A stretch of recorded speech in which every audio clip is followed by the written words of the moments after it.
Sometimes, Leo feels really mad or upset.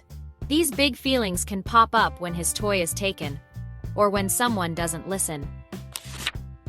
When big feelings come, Leo's body might feel tight, his face might get hot, and he might want to scream or hit. But Leo has learned something important. He can choose how to react, even when he feels this way.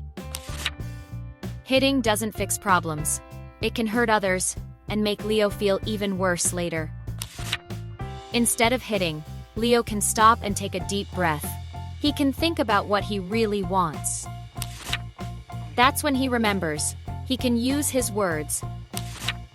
He can say, "I don't like that," or "Please stop." He can say, "I am feeling mad right now."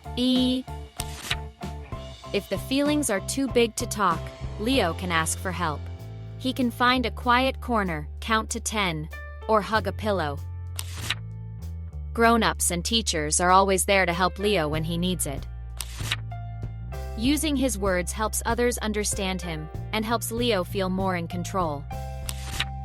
It's okay to be upset, but it's special when he chooses to be safe, respectful, and calm. Every time Leo uses his words, he's learning a powerful skill. He shows he cares. Each time he makes that choice, Leo feels proud. He's becoming stronger, braver, and kinder every day.